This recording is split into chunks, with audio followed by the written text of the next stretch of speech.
Hi, guys. Hey guys, we're back For our once a year podcast.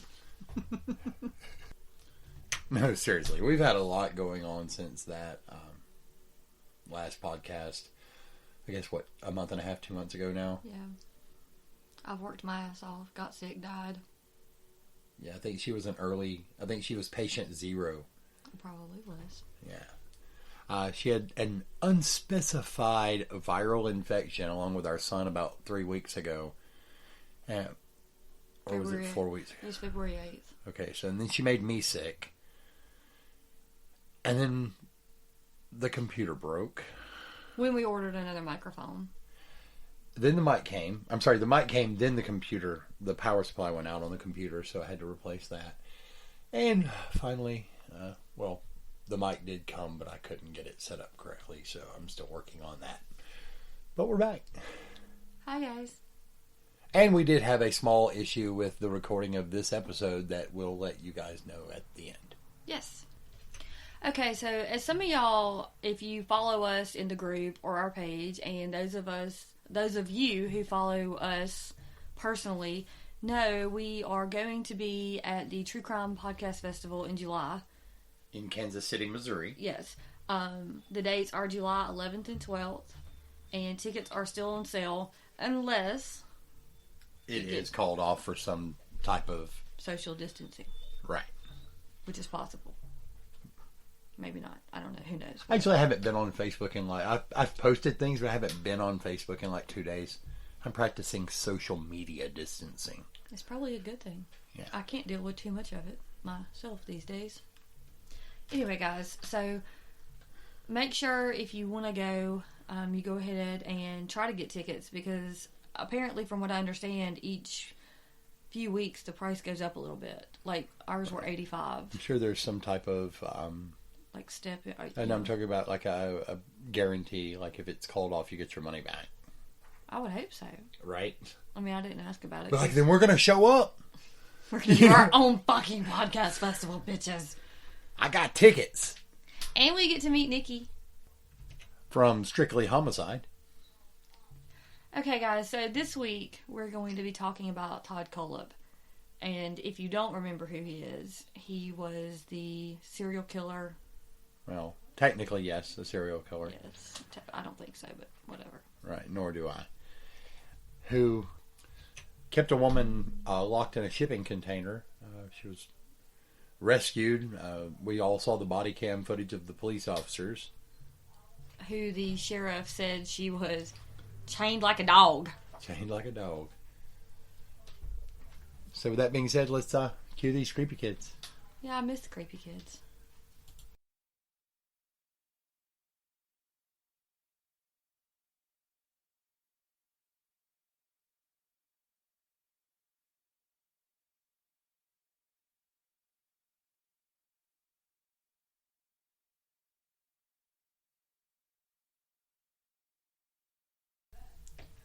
Okay, guys, so on November 3rd, 2016, Kayla Brown, who's 30 years old at the time, has been missing for about 2 months. Right.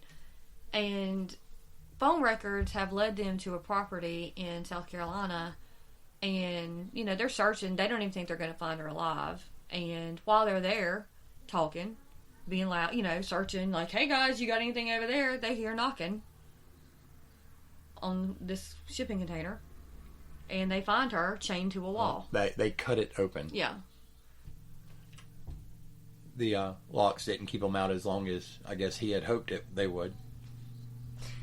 Right. So that's funny because Todd Kohlhepp left several Amazon reviews about lots of things that were obviously used in some of his crimes. Yeah, right. Didn't he say that the locks that he actually used on his shipping containers? He's like, I have 6 of them on a shipping container. Was that like that? 6? 5 or 6. And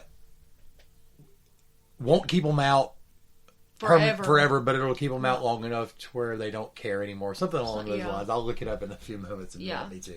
Anyway, so they get in there and they find her at the back of the shipping container behind like a whole bunch of stuff. There's something really hinky about that video. I may post that on our YouTube or our Facebook page later on.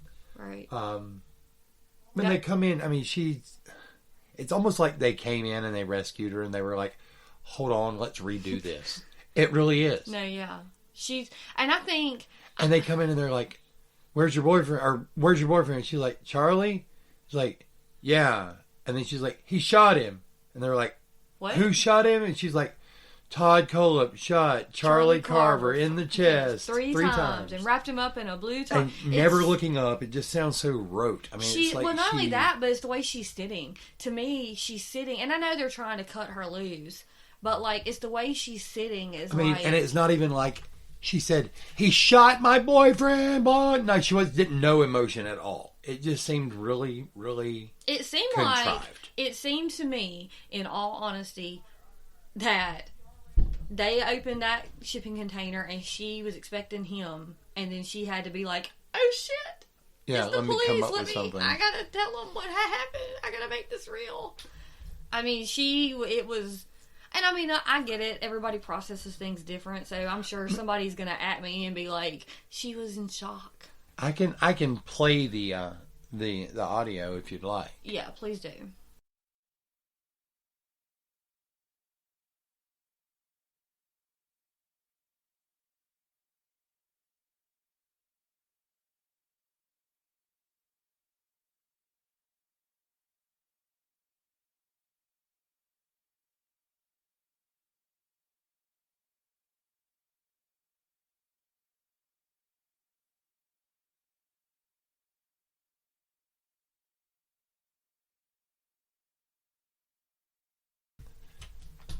And there you can just hear how just like rehearsed it sounds to me.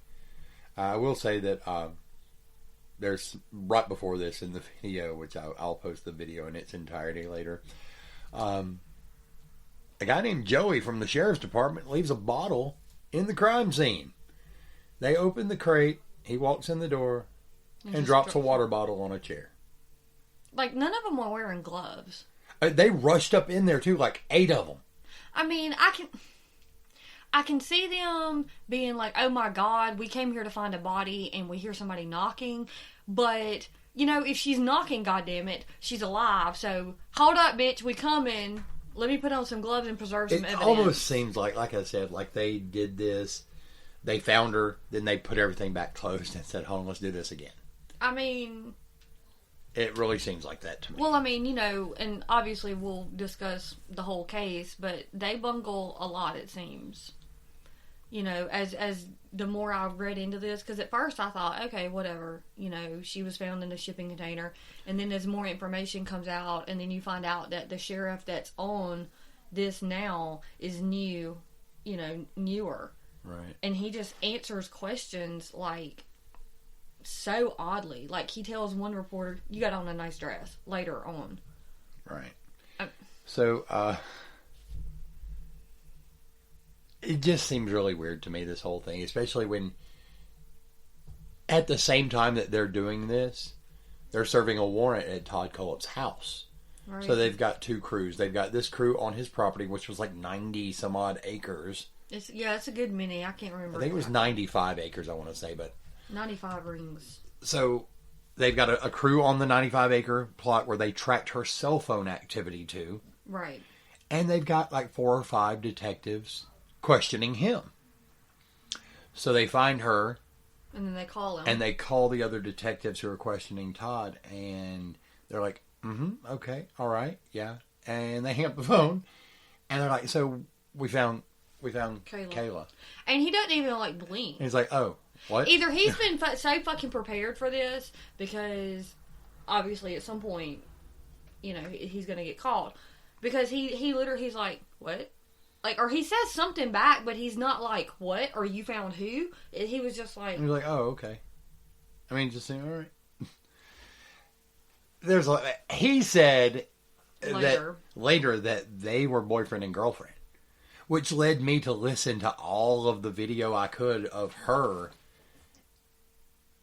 And I can't say that he's lying. I don't think that he is lying. I think he invited them out there And I think... And she brought him, and he wasn't expecting him to come. Either that, or maybe he was like, well, if you're going to that Todd guy's house, I'm going. So they get there, and the boyfriend like goes to get beer or something, and comes back, and Todd and her are making out. I feel like they sent him off, like, you know, like go around the bend and get the chain or something, you know, because they're supposed to be clearing brush off the lane or something. And he comes back and catches them in flagrante delicto. Mm-hmm. What did you say in the other episode? What'd you say? The sounds of love. Yeah. Sweet and love. I think and Charlie probably did what any guy would do. He was probably like, the fuck, or get off my girlfriend, or you bitch, or fuck you hoe. I mean, something. Yo, Shady, that's my girl, dog. Yeah, I mean, and so he probably... And Todd Kohlhepp was a big guy, so I can't picture this little guy like lunging at him, but he might have, because he sees him on his girl, and maybe he thinks... But like they said in Clue, that could be what happened. Right. Or... So after they rescue her and they arrest him... Right. She's being transported away from the scene in an ambulance. And if anybody knows what happened to his dog, please let us know. Right, because they're at his home. He's like... Not even worried about the police being there. He's like, mom has the dog. Oh, the dog's gonna pee. She's gonna pee. Oh, she's gonna pee. He says that. Because he said, he says she's a big baby, and I really would like to know that the dog's okay. Well, it's been 4 years now, so. Or was okay. In another video, an interview with her, they're asking her about her time there, right, in the ambulance. And this is the thing that led us to stop recording. Actually, before we started, I was showing Brandy some of all the videos that we'd been watching. She showed me some of the ones that she had seen, and she says something in this video that leads me to believe that maybe Todd didn't kill Charlie. Mm-hmm. And I mean this is totally my belief, but you can only have so many slips of the tongue before it's not a slip of the tongue anymore. Right. It's I didn't really mean to say that. Y'all, when he showed me this, I made him rewind it like 3 times. And I literally was just like in shock. Like, because I had watched even the thing on Investigative Discovery, but they cut this part out. They don't show this part. This was like the full actual body cam. I guess it was body cam. I'm assuming in the ambulance, is that body cam? I don't know if that was a EMT or not. So I'm going to play that, and I'm going to see if you guys catch it.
So did you guys catch it?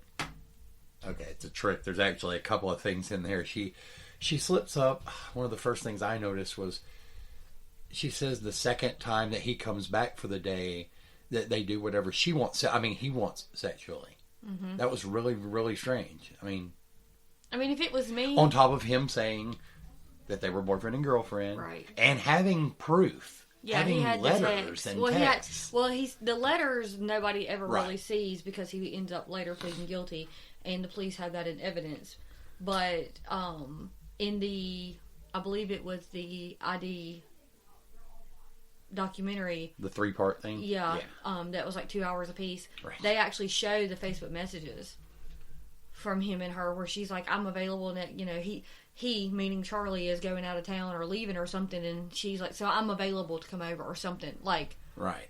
So there's some credence to that, but the next thing she talks about is him having high digit body count, which he said he told the FBI and the sheriff and he also tells, if any of you have not already watched I should get money for this shit, I swear, the investigative discovery one, what is it, Killer Unchained or Serial Killer Unchained? Yeah, Killer Unchained. Whatever, anyway, he's got his... Devil Unchained.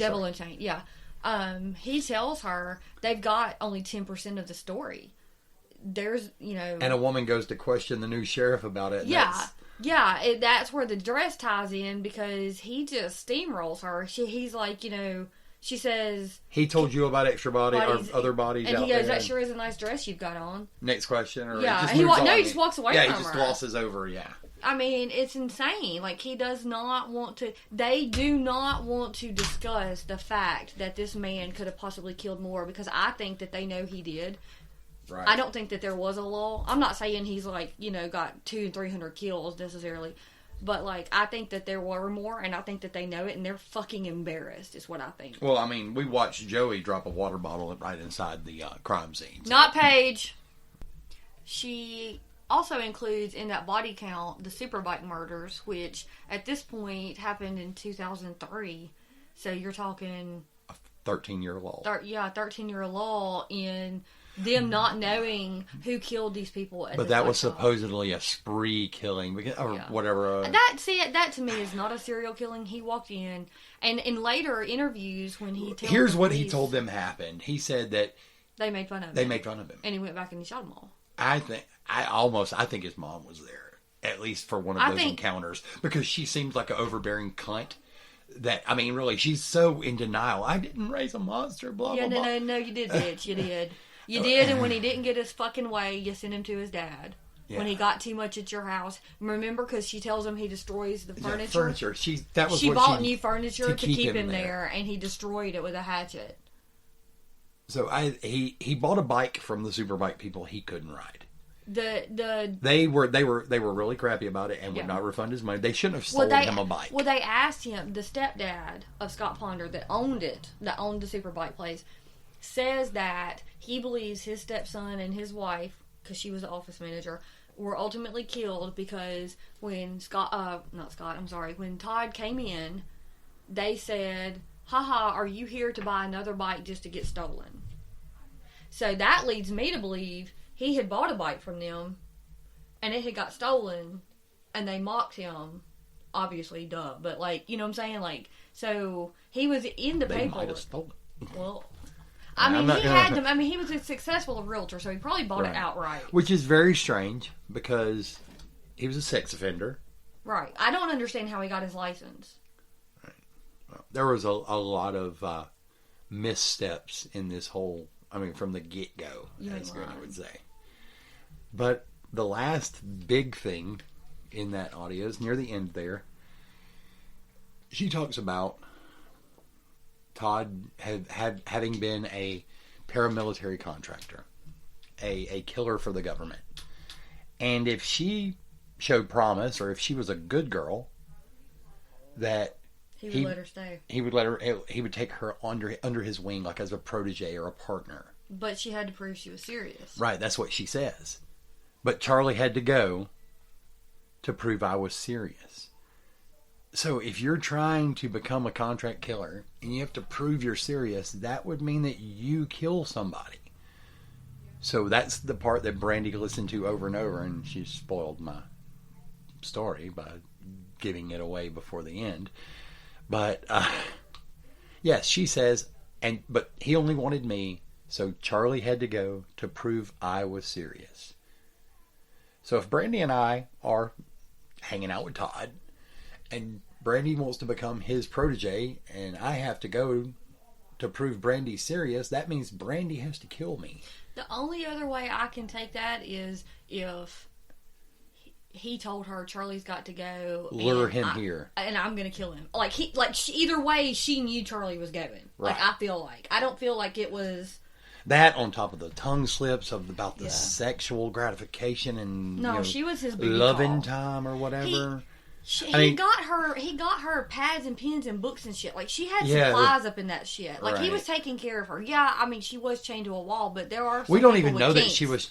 We don't even know that she could have done that shit as soon as she heard them coming in. Right. She could have. I mean, hello. Yeah, she was Schrodinger's prisoner.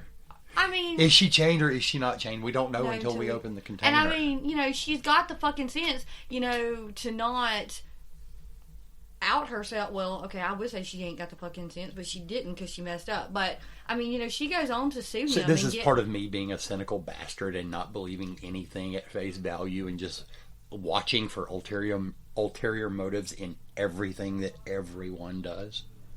Well, I mean, I have to be honest with you. I'm getting there. No, I agree. I don't think that she was the victim that she played. I don't. I do not, and I'm sorry. Okay, I'm not sorry, but sorry, not sorry. And I mean, it makes me sound like and I'm not victim shaming by any means because there are real victims. Heard me again. So that was part of the reason. That was the part of the problem we had with recording this episode. It didn't feel right putting it out there, having just really discovered that. And so I've seen all the court proceedings. They're actually available online. The one of the local news stations there did a real great job covering this thing. Yeah. I mean, they had everything. But I did file for Freedom of Information Act request, both with the Carolina Bureau of Investigation. She was trained like a dog. and the locals there. I was going to wait and forego this episode, but we don't know that they'll ever answer. I don't think that they will. They may send you a text and tell you have a nice dress. Or they'll send me a bunch of pages with black lines on them, or most likely I would have to pay for the black lines to be sent to me. But I just feel like they know shit and they have not.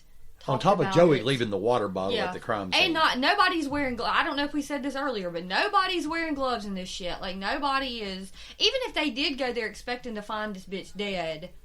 There was a lack of training. And, I don't think there was a lack of training. I just think they didn't give a fuck. I think that they thought, okay, we're going to go find her dead. But they weren't thinking this through. Like, we should, be able to look for fingerprints and shit. Like, hello? Right. And they all just walk right on up in there.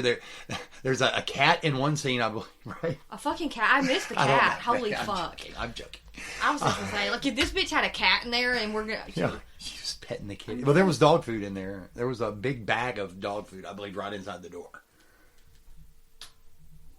I'm going to have to go back. Guys, I'm going to have to go back and rewatch this. I'll post both of these videos on Okay, our so our YouTube. Question in all of this was... Obviously, who is Todd? I mean, she's saying he's this, like, serial killer and contract killer and whatever. So, Todd grew up in a split home. His mother and father divorced. When he was 2. His dad moved out west. I want to say it was Arizona. Right. Or Utah. One of those places. Okay, somewhere out west. It was Arizona. And he got sick of hanging with his mom and decided he wanted to go live with his birth father. That's where he fucked up. And she said, but Todd, I just bought you all this new furniture. So Todd took a hammer to the furniture. Yeah. Todd said, I'll be going now. But see, right? I love that movie. Okay, but see, so before all of that, he was, I can only imagine these, me being a preschool teacher all those years, I can only imagine the reports that were going home to this mom because his psychological report came back, and said that in fucking nursery school, he was aggressive and destructive to other kids' property. So you're talking in preschool, that's up to 5 years old. How fucking destructive do you have to be and aggressive to other kids for that to be in your psychological workup as a teenager when you get arrested later? Well, I mean, maybe she just... I mean, where did they get that information? No, that I'm not sure. Did they get it from the mom when they said, "Well, has he ever had any?" No, I think they got. I think they got it from the dad. I think, and that's. I think, guys, that's not. But in that's stone. kind of like secondhand, thirdhand information, anyway. Well, they interview his dad in the documentary that I was talking about earlier, and he tells them that he was very destructive. So, when he moves out with his dad, he kind of chills there. His dad says that he was there or had someone there with him all the time. Obviously, at some point, he didn't. And Todd... There's something hinky about this story as well to me. Supposedly, he lures this girl out of her home. And says this guy that she likes is out there.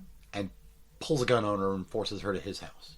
Which apparently was only a couple of doors down or something. It was within walking distance. Or, another part of the story, another version of the story, says that he got her to come to his house, duct taped her and raped her, sexually molested her in some sort, and actually she made fun of where he was putting it and told him he was so stupid he didn't know what he was doing. Which, okay, can we just say, that pissed me off. I'm just going to say, you're tied up and bound. That's what I was about. Bitch, why? That's you. You're the smart ass bitch. She's going to be like, you're a dumbass. You don't even know what you're doing. Well, I mean, okay, so she was a kid. Right, true. So maybe, giving her, but you're right. That'd be me. I'd be like, motherfucker. Are you dumb? I mean. And then walks her home and pulls a gun on her and says, hey, if you tell anybody, I'll come back and kill you or your family or everybody and the dog. So the guns has been brought out in and there's another version where he pulls it out at the house and forces her to, and so there's the guns. This is an active gun. But see, here's the problem: the gun in the story is what makes it the kidnap. That's what makes it that's what gets him to 15 years because he armed. What was it? But armed. I think that the gun also has to do with the fact that he says. The reason he was arrested is because his dad was a gun seller and her family was a member of the PTA or the school board or something of that sort. For the love of Jesus. So, of course, there had to be a gun in the story for it to trace back to the dad. Bad parenting forced him to a bad child. So, I'm not sure about that story, but he did get 15 years for that. And he was registered, and he was supposed to register as a sex offender, which leads me... Which would preclude you from being able to sell real estate. I would think. Yes, it does. I mean... I'm not sure why, really, but, I mean, I guess having access to all those properties or something, or... Well, I mean, I would think if you... Okay, this is just me personally. I would think if you're a registered sex offender, either that or you would be limited on what you could sell, because what if you're selling a house to these people and they have kids there... Or what if you're selling a house that's right across the street from a school? Like, you couldn't take that listing and that would lose you money. I mean... Yeah. Guys, can you hear our kid in quarantine playing Fortnite? Right. I don't know that he's playing Fortnite, but... Whatever. He's gaming. gaming. Anyway, so he serves his 15 years, and while he is in prison...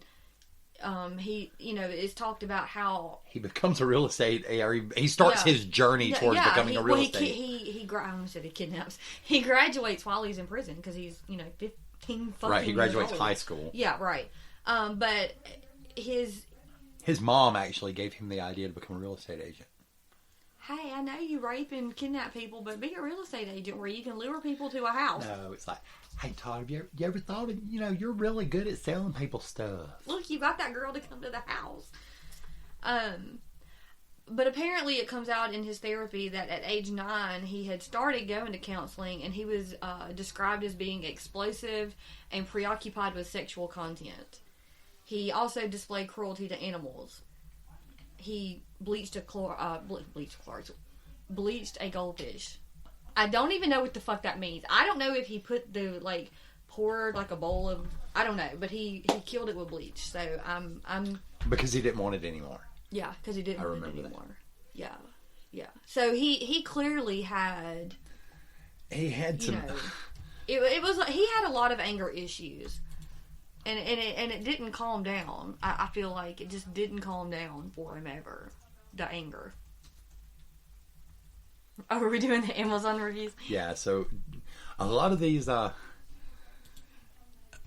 should have been triggers to something. Okay, my question is... I mean, they know so much about me. They know what the hell I want to buy. They give me ads. That's what I was about to ask. So my social media is like, these... hey, we know you looked at this 2 weeks ago for 5 fucking seconds. Fuck that. They it's on sale now. Like, they hear us talking about it. Like me and Virginia talked about her Global Forge. No, that's how we became a podcast. Remember? Okay, it is. It showed up in my Google feed, and I was like, I think I could do this. But my question is, he left these reviews, and he was a real like this. Okay, wasn't so like he just I know made you it up. guys have seen the little short shovels like Boy Scouts used and old Army people. I guess I don't know. A trenching shovel. It's a trenching tool. It's a folding shovel. Here's his review: 5 stars. Keeping car for when you have to hide the body. Why wouldn't this flag? And then it says, keeping car when you have to hide the bodies and you left the full-size shovel at home, ... does not come with a midget, which would have been nice. Those things are shit to use, really. They're so... Midgets or trenching? No, not trenching tools. Midgets are real easy to use. I mean, they're like pocket size. I'm joking. I was confused, guys. He has a review for a 50 million volt stun gun. Is that real? It's what the fuck are you? Steps and capacitors and whatnot. Seriously trying to find a reason to zap one of my agents for being lazy. It's going to be the new office motivational tool.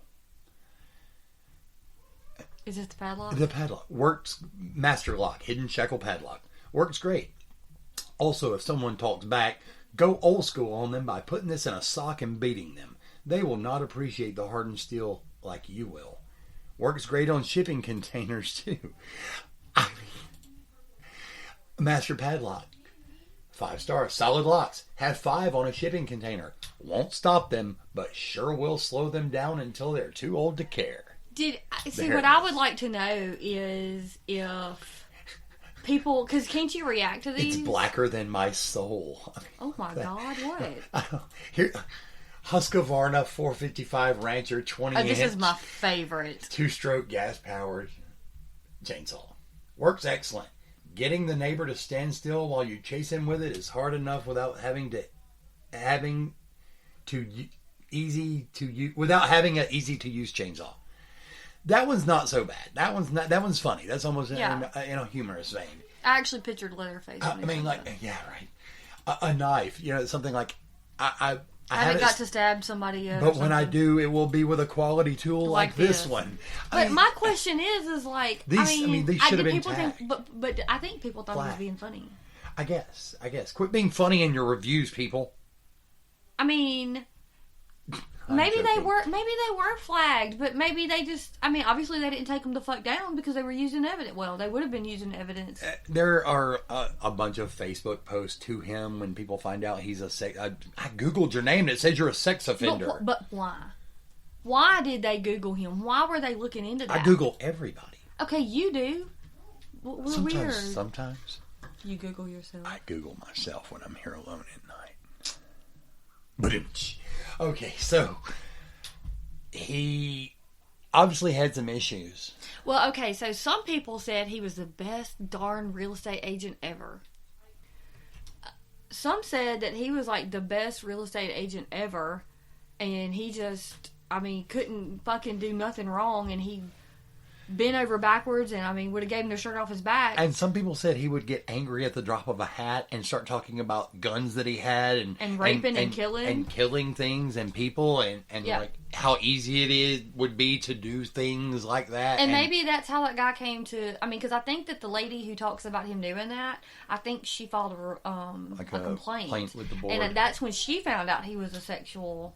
a sex offender. I'm sorry, you're right. Right. She called him a sexual predator. That's the way she said it. And it irritated me. And I didn't want her to talk anymore. But she did. Okay, so at this point, the police obviously have arrested him for, at minimum, Kayla. Right. Being chained like a dog. kidnapped. Whatever.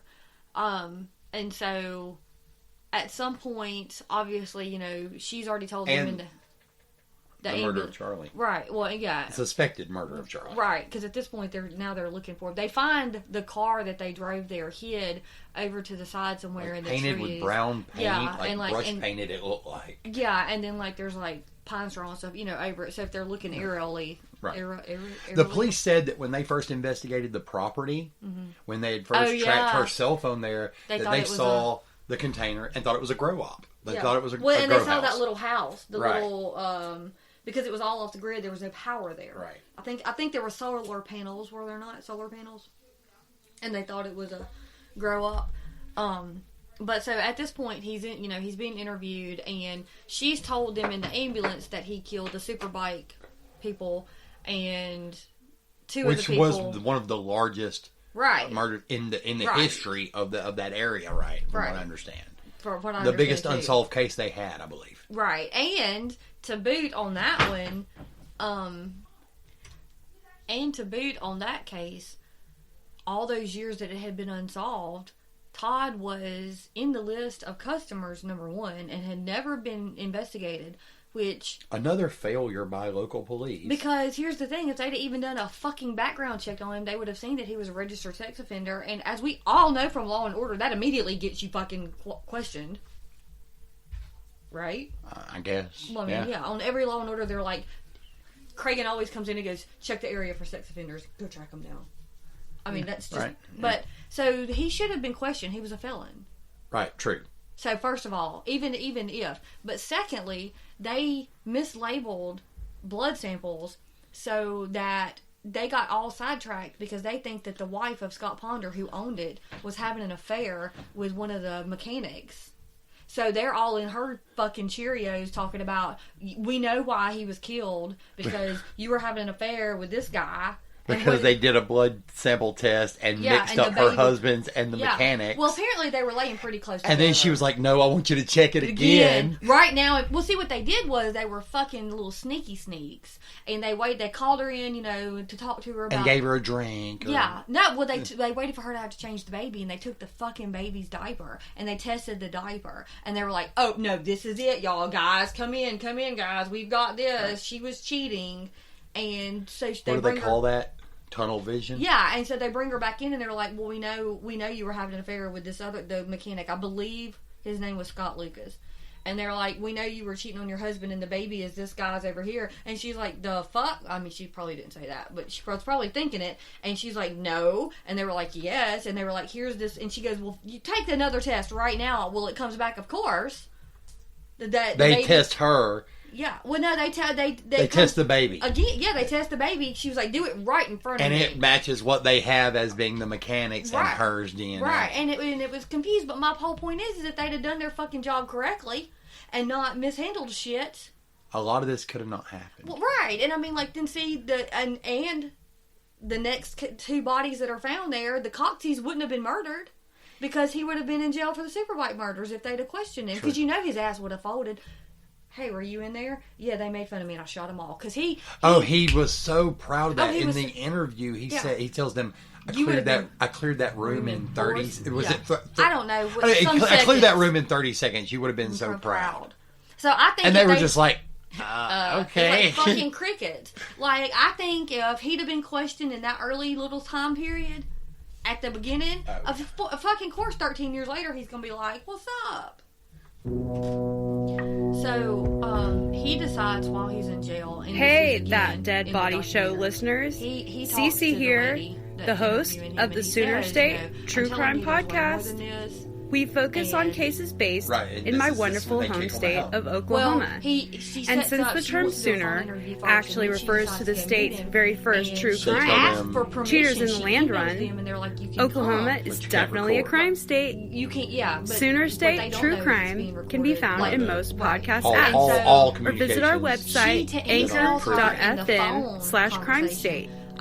New episodes are released twice a month.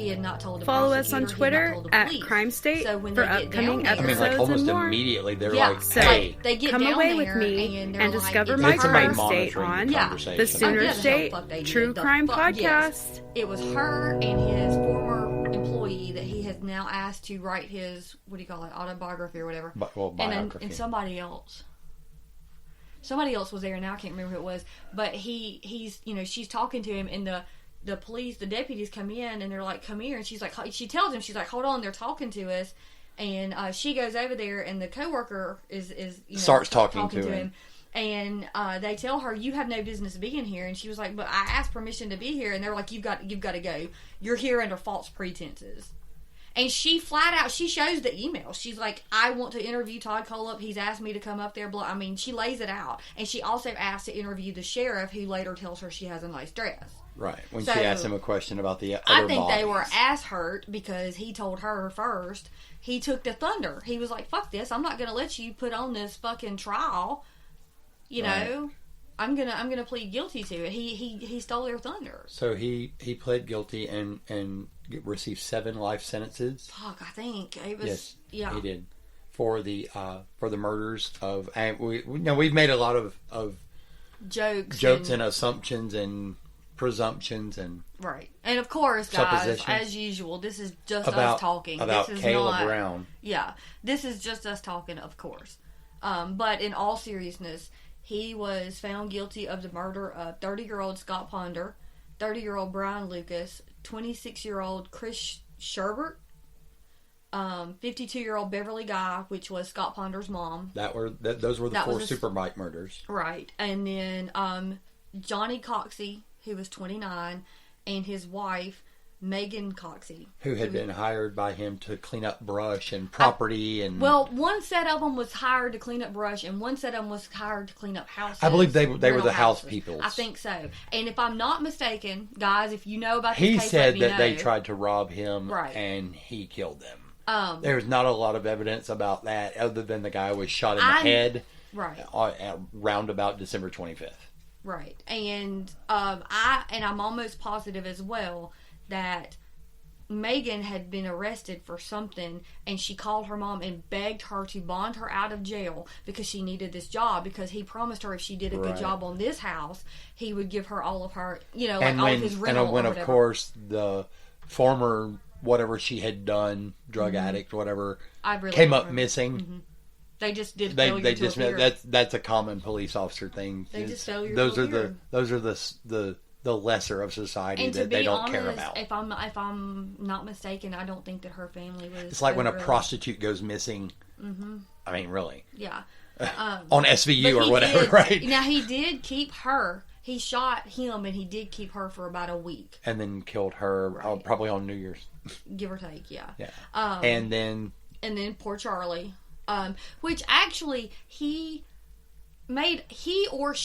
updates were made to Charlie's Facebook after they had been missing. Like, we're happy. Leave us alone. We got married. Fuck off, pretty much. And somebody's like, dude, where are you? Or something. And he's like, we're good. I mean, these are not direct quotes, guys. But like, and if I'm also not mistaken, I think it was later proved that it came from there. That's part of the thing that got him caught was the phone. Mm-hmm. Because he said they were here and they left before lunch or right at lunch or something. You can't fucking be lying with phones now. Oh yeah. And that was 2 years ago. Think about it now. That was 2015. Oh, I'm sorry. That was 4 years ago. Yeah. I'm sorry. I mean, I was just watching a case the other day where they were able to prove, because I did not know that your phone, unless you tell it otherwise, downloads every fucking where you've been on Google. And I can't even remember what case it was. And so this guy was like, I did not do this. And at first he tried to lie and say he was doing something else. It turns out he was like cheating on his wife or something. But he was like, I swear to God, I did not kill so-and-so. It's like, your phone auto-checked in here. Yeah, and he was like, and then finally he was like, take my phone. And I don't even remember now who found it. Like I said, I was half listening, but I didn't know that until the other day. But yeah, that's, and then of course Kayla, who survived, who went on to get and sue and get part of his estate, by the way. I wonder if the dog was involved. I want to know where the dog is, or was.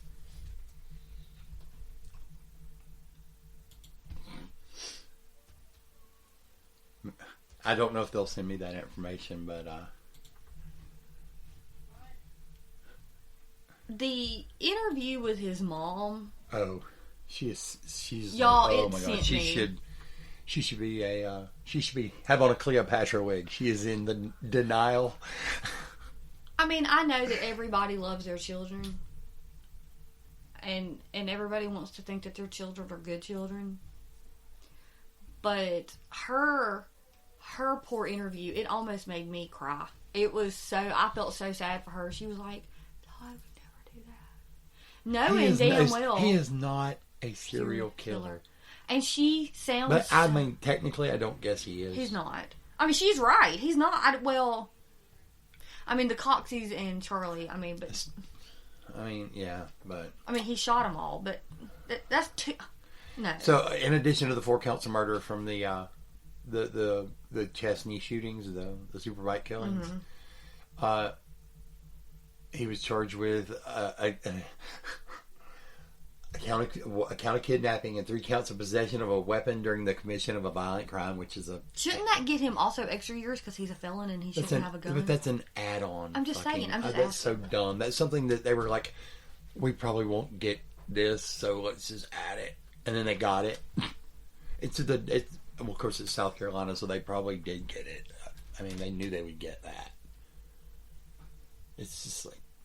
I just think it was, I mean, I hate to say overkill, but, like, he's not going anywhere, guys. So, yeah, on May 26, 2017, he pled guilty to 7 counts of murder, 2 counts of kidnapping, and 1 count of criminal sexual assault. Got 7 consecutive life sentences without the possibility of parole. In a plea bargain. that spared him the death penalty. And I mean, he even says, y'all, in the interview with I need to find the lady's name. I'll post it because I feel bad calling her the lady. But he tells her, he says, look, she says something to the effect of, what are you trying to get out of this? And he goes, look, nothing I do or say now is going to make me look good. He said, but they're only telling you. He says this. His lawyer said at the end of it that there were no other bodies. I call bullshit. But Todd later said that there were at least 2 other bodies, and that. But they say that he hasn't given them information. He says they don't want the information. I don't think that they do want the information, and if they try... It might mean they have to actually fucking work, and somebody would see them work, and oh, good God. Joey, dude, leave your water bottle in the car. Guys, get some gloves. Right? I mean, of course, there's a shortage of gloves right now. Right? I mean, the whole shebang, I don't know. I would love to know at some point. I would hope he does, if he really does have a higher body count, I would hope that at some point he would, for real, go ahead and say it. Not just kind of. I doubt it too, but. Well, guys, sorry we've droned on so long and drug this episode out, but we've missed you, and I hope you've missed us. And I mean, this case just begs you to drone it out because there's still stuff to cover. If I ever get any information from them, from they're going to tell request, you have on a nice dress. I'm sure. Stay tuned from a promo from our friends at Sooner State True Crime. Bye, guys. Bye.